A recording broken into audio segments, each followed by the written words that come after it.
ये है नवीन और ये है उसकी पत्नी पूनम, जिसके लिए नवीन कह रहा है कि इसे भी पानी में डुबोकर तड़पा तड़पा कर मारा जाना चाहिए। और इसके पीछे की सच्चाई जानने के बाद शायद आप भी ऐसा ही कहें। तो हम इस कारण को समझने के लिए थोड़ा पीछे चलेंगे।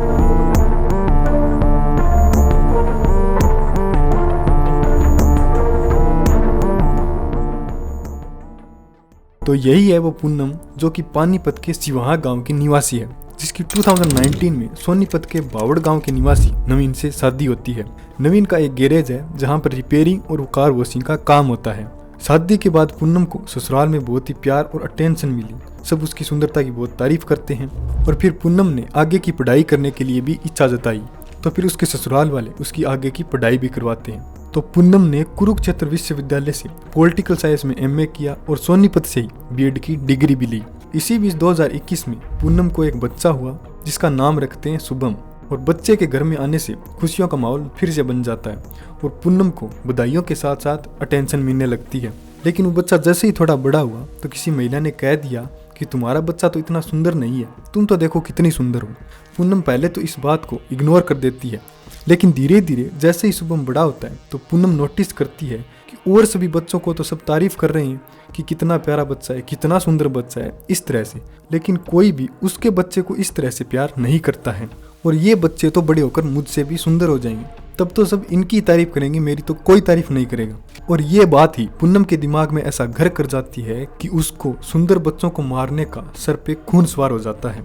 जब भी कोई किसी बच्चे की सुंदरता की तारीफ करता है तो पूनम को तारीफ करने वाले से तो कोई प्रॉब्लम नहीं होती है, लेकिन उस मासूम और नासमझ बच्चे को अपनी सुंदरता के लिए खतरा मानकर उसे अपना दुश्मन मान लेती है और उस बच्चे को मारने के लिए उसकी जान के पीछे पड़ जाती है। तो ये पहला हमला करती है अपनी भतीजी 2 साल की विधि पर। तो उस दिन होता क्या है कि सोनीपत के वेस्ट रामनगर में एक पारिवारिक रैली के कार्यक्रम के दौरान पूनम विधि को अकेला देखकर उस पर चाय का गर्म खोलता हुआ पानी डाल देती है, जिसकी वजह से उसका चेहरा और हाथ जल जाते हैं। और जब वो चिल्लाती है और सभी लोग भाग कर आते हैं तो पूनम बहाना बना लेती है और कहती है कि ये तो विधि अचानक सामने आ गई, इसलिए गलती से ऊपर डल गया। विधि के पापा को तो इस पर थोड़ा शक हुआ, लेकिन फिर परिवार वालों ने पूनम की बात मान ली और उसे दुर्घटना मानते हुए माफ कर दिया। उस दिन तो विधि बच गई, लेकिन पूनम की आग अभी भी शांत नहीं हुई थी। और पूनम का ये पहला और आखिरी असफल प्रयास था, क्योंकि बदकिस्मती से पूनम इसके बाद कभी भी मर्डर करने में असफल नहीं हुई। तो ये दूसरा हमला करती है लगभग 2 साल के बाद, जनवरी 2023 में, जब 9 वर्ष की इशिका अपने ननिहाल में आई हुई थी, यानी पूनम के ननद की बेटी, जो कि बहुत ही सुंदर और होनहार बच्ची थी। डांस करने में, पढ़ने लिखने में तो सभी लोग उसकी तारीफ करते थे और उससे बहुत प्यार भी करते थे। और वैसे भी वो ननिहाल में थी तो और भी प्यार करते थे। तो विधि की तारीफ होते देख पूनम अंदर ही अंदर से जलने लगती है, लेकिन वो घर में ऐसा किसी को फील नहीं होने देती है। और घर वालों के सामने तो ये भी उसकी तारीफ करती है और उससे प्यार करने का नाटक भी करती है। तो एक दिन शाम को लगभग 5 बजे बाकी सभी लोग तो किसी काम से बाहर गए हुए थे और घर में सिर्फ इशिका, पूनम और उसका बेटा ही घर में होते हैं। तभी ये मौका देखकर इशिका को किसी बहाने से छत पर बनी टंकी की हौद के पास ले जाती है और फिर अचानक इशिका की गर्दन पकड़कर उसे पानी की हौद में डाल देती है और थोड़ी देर तड़फड़ाने के बाद इशिका दम तोड़ देती है। तो ये इशिका को मारने के बाद जैसे ही वापस आने लगती है तो देखती है कि इतनी देर में उसका 3 साल का बेटा शुभम भी माँ का पीछा करते हुए वहां पर आ जाता है और अपनी माँ को ये सब करते हुए देख लेता है। वैसे तो वो किसी को नहीं बता सकता था कि यहाँ पर क्या हुआ, लेकिन फिर भी क्या पता कुछ इशारे वगैरह करके कुछ बता दे। तो पूनम ये रिस्क नहीं लेती है और अपने बेटे को भी उठाकर उस पानी की हौद में डाल देती है और डुबोकर मार देती है। तो अब उसे कोई ये ताना भी नहीं मारेगा कि तुम्हारा बेटा सुंदर नहीं है और कोई उस पर शक भी नहीं करेगा। तो इस तरह से एक तीर से 2 शिकार हो जाते हैं। तो फिर घर वालों के आने के बाद ये ऐसे बर्ताव करती है जैसे कि उसे पता ही नहीं है कि बच्चे कहाँ हैं। फिर सभी लोग बच्चों को ढूंढते हैं और फिर ये खुद ही ऊपर पानी की टंकी के पास जाती है और देखकर शोर मचाती है कि बच्चे तो खेलते खेलते पानी के हौद में गिर गए हैं। इसके बाद ये रोने का इतना अच्छा नाटक करती है कि कोई इस पे जरा भी शक नहीं करता है। और वैसे भी दोनों बच्चों की एक साथ मौत हुई थी और उसमें इसका भी एक बेटा था, तो किसी ने वैसे भी शक नहीं किया कि एक माँ अपने बच्चे को भला क्यों ही मारेगी। तो सभी परिवार वाले इसे एक हृदय विदारक दुर्घटना मानते हुए भूल जाते हैं। इस घटना के बाद 2 साल तक ये नॉर्मल रहती है। जानकारी के अनुसार ये ऐसी कोई घटना को अंजाम नहीं देती है और ये 2025 के स्टार्टिंग में फरवरी या मार्च के महीने में अपने मायके सिवाहा चली जाती है और वहाँ पर 5 महीने तक रहती है। और इसी दौरान ये देखती है कि वहाँ पर पूनम के ही चाचा के बेटे दीपक की 6 साल की बेटी थी जिया, जो बहुत ही खुश मिजाज, सुंदर और मासूम थी। तो वहाँ पर सब लोग उसे प्यार से बुलाते थे और उसकी तारीफ भी बहुत करते थे। तो जिया की सुंदरता की तारीफ होते देख जब पूनम देखती है तो उसके अंदर बैठा हैवान फिर से जाग जाता है और वो जिया को मारने का मौका तलाश करने लगती है। तो 19 अगस्त के दिन जिया अपने पापा से एक नई अलमारी मंगवाई थी जिसमें वो अपना पूरा सामान लगा रही थी। लेकिन पूनम उसी दिन अपने चाचा के बेटे दीपक के घर पर सोने के लिए आ जाती है, यानी कि जिया के घर। और इनके परिवार में ऐसे आना जाना नॉर्मल था, तो कोई शक भी नहीं करता है। और पूनम इसी बात का फायदा उठाती है और जिया को जिद करके अपने पास सुला लेती है। और रात को लगभग 3 बजे के आसपास जिया को उठाकर छत से होते हुए पास में ही पशुओं को पानी पिलाने वाली हौद में ले जाकर डुबोकर मार देती है और फिर वापस आकर सो जाती है। सुबह जब सब उठकर देखते हैं तो जिया गायब मिलती है और जब उसे ढूंढते हैं तो पानी की हौद में उसकी लाश मिलती है। वहाँ पर भी सभी लोग इसे पहले की तरह एक दुर्घटना ही मानते हैं, लेकिन जिया के ताऊ सुरेंद्र जी जो थे उन्हें पूनम पर शक नहीं बल्कि पूरा यकीन था इसी ने कुछ किया है, क्योंकि सुरेंद्र की वाइफ पारुल ने उन्हें बताया था कि उन्होंने कल रात को ही रात के 3 बजे के आसपास पूनम को इन सीढ़ियों से कुछ हाथ में लेकर आते हुए और जाते हुए देखा था। क्योंकि इनका घर इन सीढ़ियों के जस्ट सामने है तो सब कुछ क्लियरली दिखता है। इसीलिए जिया के ताऊ जी को पूनम पर यकीन था, इसलिए उन्होंने उसका नाम लेकर कहा कि इसी ने कुछ किया है। लेकिन इतना कहते ही पूनम रोते हुए अपने घर गई और फांसी लगाकर आत्महत्या करने की धमकी देने लगी। तो पूनम की माँ इसे एक झूठा आरोप बताकर खारिज कर देती है और कहती है कि अगर मेरी बेटी ने तुम्हारी वजह से कुछ कर लिया तो तुम पर मैं केस कर दूंगी। तो जिया के ताऊ जी भी पीछे हट गए, क्योंकि तब उनका किसी ने साथ नहीं दिया और इसीलिए पुलिस बुलाने और पोस्टमार्टम कराने का प्लान कैंसिल हो जाता है। तो इस इंसिडेंट के 3 महीने बाद ही पानीपत इसराना के नौलथ्या गांव में नवीन के मामा के एक बेटे और एक बेटी की शादी थी। तो वहां पर नवीन का परिवार भी गया था, तो पूनम भी आई जो कि पिछले 1 महीने से मायके में थी। और उसी शादी में नवीन के चचेरे भाई का परिवार भी आया था। तो पाल सिंह जी, इनकी पत्नी ओमवती, इनका बेटा संदीप, इनकी बहू राखी और इनकी 6 साल की पोती विधि और इनका 1 साल का पोता दिव्य भी आता है। तो ये लोग भी शादी में आए हुए थे और शादी धूमधाम से हो रही थी।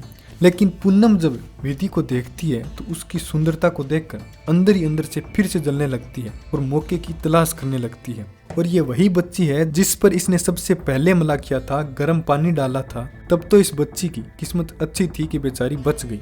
तो 30 नवंबर को लड़की की शादी तो हो गई थी और 1 दिसंबर को लगभग दोपहर में बारात जा रही थी। कुछ गाड़ियां चली गई थी और कुछ निकलने वाली थी और पूनम भी बारात में जाने वाली थी। लेकिन वो जाने के समय मना कर देती है कि मेरी तबीयत ठीक नहीं है तो मैं नहीं जाऊंगी। तो किसी ने ज़्यादा फोर्स भी नहीं किया कि ठीक है अगर तबीयत खराब है तो रहने दो। लेकिन इसके अंदर तो कुछ और ही चल रहा था। तो जब बारात निकल रही थी इसी समय का वो फायदा उठाती है और वो देखती है कि विधि छत की ओर जा रही है। तो ये उसके पीछे जाती है और उसे स्टोर रूम में ले जाती है, ये कहकर कि पानी का टब सरकाने में मेरी मदद करना। और विधि अपनी चाची की बात मानकर स्टोर रूम में चली जाती है। और जब उस मासूम बच्ची ने जैसे ही उस टब को हाथ लगाया, पूनम ने गर्दन पकड़कर उसे पानी में डुबो दिया। तो विधि ने अपने आप को बचाने के लिए हाथ पैर मारे, तड़फड़ाई, जिसकी वजह से बहुत सारा पानी भी उड़ा, जिससे पूनम के अच्छे खासे कपड़े भी भीग गए। लेकिन इस निर्दयी औरत ने इस बच्ची को तब तक नहीं छोड़ा जब तक कि उसने तड़फड़ाना बंद नहीं किया। और जैसे ही विधि ने दम तोड़ा तो ये स्टोर रूम से निकलती है और कुंडी लगाकर वहां से नीचे आ जाती है। तो बारात जाने के बाद एक रस्म होती है जिसमें छोटे बच्चों को सुगुन के तौर पर कुछ पैसे या गिफ्ट देते हैं। तो जब सभी बच्चों को सगुन दिया जा रहा था तो विधि की दादी ओमवती जी ने कहा कि विधि को भी बुला लो ताकि उसे भी सगुन मिल जाए। तो फिर उसे इधर उधर ढूंढा जाता है लेकिन वो कहीं पे मिलती नहीं है। तो फिर वो सोचते हैं कि कहीं वो अपने दादाजी या पापा जी के साथ बारात में तो नहीं चली गई। तो उन्हें फोन करके पूछते हैं लेकिन वो मना कर देते हैं कि हमारे साथ तो विधि नहीं आई। ये सुनकर सभी की टेंशन और भी बढ़ जाती है। तो ये 5-7 किलोमीटर ही दूर गए थे और विधि मिल नहीं रही थी। तो ये वापस लौट आते हैं और साथ में ही और सभी गाड़ियों में फोन करके पूछते हैं कि विधि किसी और के साथ तो नहीं चली गई। इधर सभी घर वाले विधि को सभी जगह देखते हैं लेकिन वो मिलती नहीं है। तो विधि की दादी ओमवती जब वो ढूंढते ढूंढते पहले माले पे गई जहाँ पे स्टोर रूम था तो उन्होंने कुंडी खोली और जब अंदर जाकर देखा तो विधि का शव टब में उल्टे मुंह पड़ा था। तो ये देखकर विधि की दादी जोर से चिल्लाई।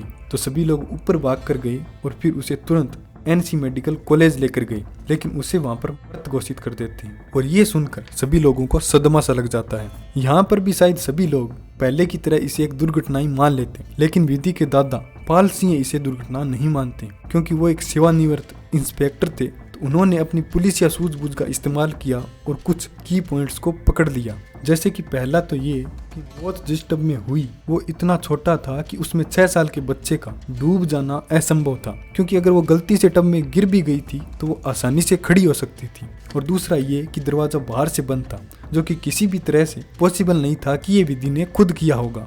तो ये तो कंफर्म हो गया था कि विधि का मर्डर हुआ है और ये दरवाजा बंद करने वाला जरूर इसके बारे में कुछ ना कुछ जानता है। तो पाल सिंह जी पुलिस को इन्फॉर्म करते हैं और यहाँ पर क्या क्या हुआ इसके बारे में ब्रीफिंग देते हैं।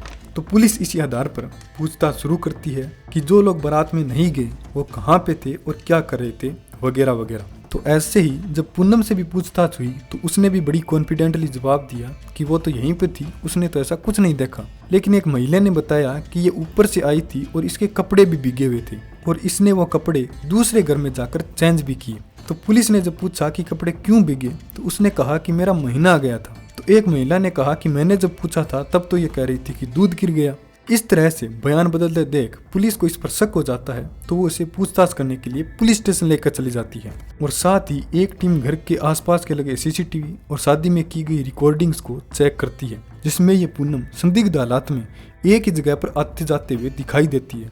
और जब महिलाएं बारात रवाना करने के लिए मंदिर तक गई थी तब भी ये उनके साथ जाते हुए दिखाई नहीं देती है। तो इस तरह से पुलिस को इस पर पूरा शक हो जाता है। तो फिर पुलिस इससे सख्ती से पूछताछ करती है। तब ये टूट जाती है और अपना गुनाह कबूल कर लेती है। तब पुलिस को लगता है कि हमने एक केस को सुलझा लिया और कातिल को पकड़ लिया। लेकिन ये बात जब परिवार वालों तक पहुंचती है कि विधि की हत्या उसकी चाची ने ही की है और उसने अपना गुनाह कबूल भी कर लिया है, तो तब उन परिवार वालों को उन बच्चों की मौत याद आती है जिन्हें वो दुर्घटना मानकर भूल गए थे। लेकिन जब ये बातें पुलिस तक पहुंचती है कि इस तरह से पहले भी पूनम की उपस्थिति में बच्चों की हत्याएं हुई है और इस तरह से पानी में डूबने से ही हुई है, और कुछ लोगों को पूनम पर शक भी था, लेकिन परिवार की सदस्य होने के कारण पुलिस नहीं बुलाई गई। पुलिस इस बात को सीरियसली लेती है और इन बच्चों की मौतों के बारे में जानने के लिए दोबारा से सख्ती से पूछताछ करती है। तब पूनम अपने 2021 से विधि पर चाय डालने वाले हमले से लेकर दिसंबर 2025 को विधि को मारने तक सभी 4 मर्डर्स को कबूल करती है और उनके बारे में बताती है, जिसे सुनकर पुलिस वाले भी स्तब्ध रह जाते हैं जब उन्हें यह पता चलता है कि ये तो मासूमों की सीरियल किलर है। परिवार वाले भी सदमे में आ जाते हैं। फिर पुलिस वालों ने जब इसे पूछा कि तुम मासूम बच्चियों को ही क्यों मारती थी, तब ये बताती है कि मुझे सुंदर बच्चों को देखकर जलन सी होती है और इसलिए मैं उन्हें पहले ही मार देती थी ताकि वो बड़े होकर मुझसे सुंदर ना बन जाएं। यानी कि ये चाहती थी कि परिवार में सबसे सुंदर यही दिखे, कोई और नहीं, ताकि सब इसी की सुंदरता की तारीफ करें। और जांच अभी भी चल रही है क्योंकि परिवार के कुछ सदस्य और भी कुछ ऐसी घटनाओं को याद कर रहे हैं जिनमें भी शायद पूनम का हाथ हो सकता है।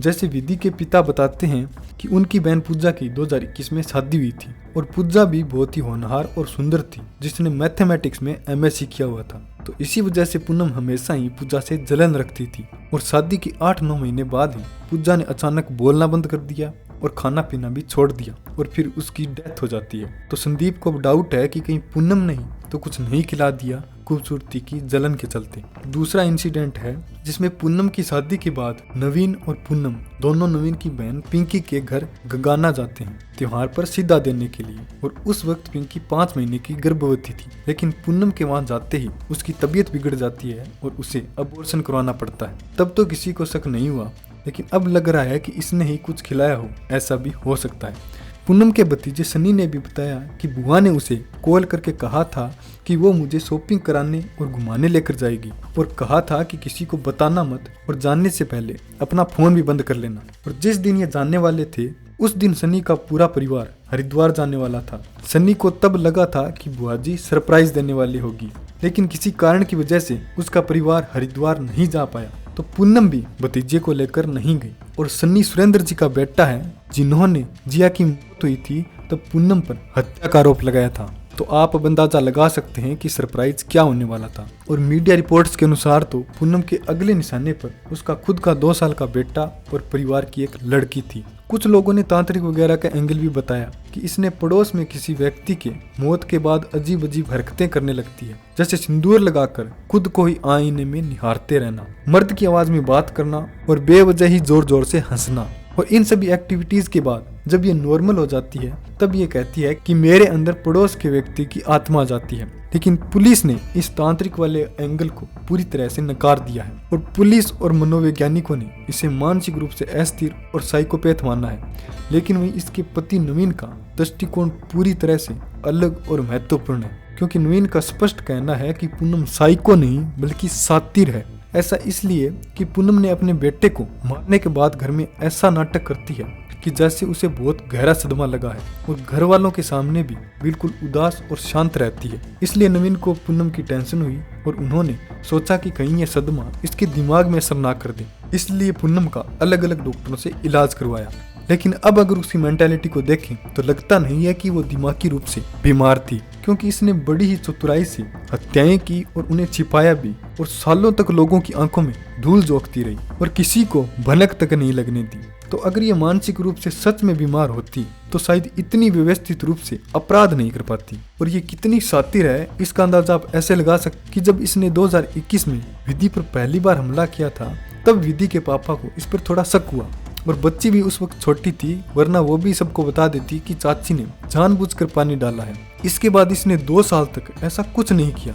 तो इन 2 सालों में इसने जरूर ये रिसर्च की होगी कि कैसे बच्चों को मारा जाए कि किसी को पता भी ना चले, शक भी ना हो और ये दुर्घटना भी लगे। और अगर कोई पुलिस बुलाने के लिए कहे तो उसे कैसे हैंडल करे। और जब पुलिस ने भी इसे पूछा कि तुमने सभी बच्चों को पानी में डुबोकर ही क्यों मारा, तो ये बताती है कि पानी में डुबोकर मारने से मुझे कन्फर्म हो जाता है कि ये मर गया है, क्योंकि जब तक जिंदा होता है तब तक पानी से बुलबुले निकलते हैं, लेकिन मरने के बाद नहीं निकलते। तो पानी में मारने से मैं श्योर हो जाती हूँ कि ये मर गया है। लेकिन अगर ये किसी और तरीके से मारती तो शायद हो सकता है कि वो मरा न हो बल्कि बेहोश हो गया, तो पकड़े जाने का खतरा है। तो आप देख सकते हैं कि ये औरत कितनी निर्दयी और शातिर है कि इसने मौत को कंफर्म करने और खुद को बचाने के लिए मासूम बच्चों को पानी में तड़पा तड़पा कर मारने का रास्ता चुना। तो क्या आप अभी भी मानते हैं कि ये मानसिक रोगी है? कमेंट सेक्शन में जरूर बताएं। मिलते हैं नेक्स्ट वीडियो में। यहाँ तक बने रहने के लिए धन्यवाद।